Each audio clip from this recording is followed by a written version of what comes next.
In 2005, Congress, under the pretense of immigration control and the so-called War on Terrorism, passed the Real ID Act, under which it is projected by May 2008, you will be required to carry around a federal identification card, which includes on it a scannable barcode with your personal information. However, this barcode is only an intermediary step before the card is equipped with a Verichip RFID tracking module, which will use radio frequencies to track your every move on the planet.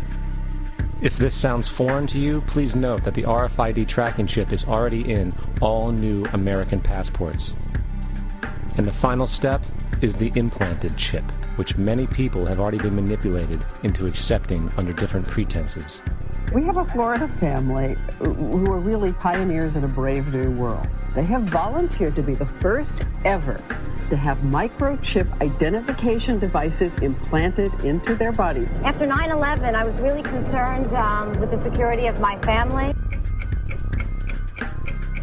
I wouldn't mind having something planted permanently in my arm that would identify me. In the end, everybody will be locked into a monitored control grid where every single action you perform is documented. And if you get out of line, they can just turn off your chip, for at that point in time, every single aspect of society will revolve around interactions with the chips. This is the picture that is painted for the future if you open your eyes to see it.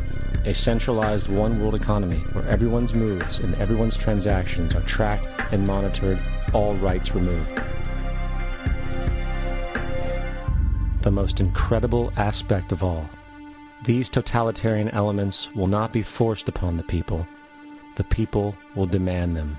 For the social manipulation of society through the generation of fear and division has completely detached humans from their sense of power and reality. A process which has been going on for centuries, if not millennia. Religion, patriotism, race, wealth, class, and every other form of arbitrary, separatist identification and thus conceit has served to create a controlled population, utterly malleable in the hands of the few. Divide and conquer is the motto, and as long as people continue to see themselves as separate from everything else, they lend themselves to being completely enslaved. The men behind the curtain know this, and they also know that if people ever realize the truth of their relationship to nature and the truth of their personal power, the entire manufactured zeitgeist they prey upon will collapse like a house of cards.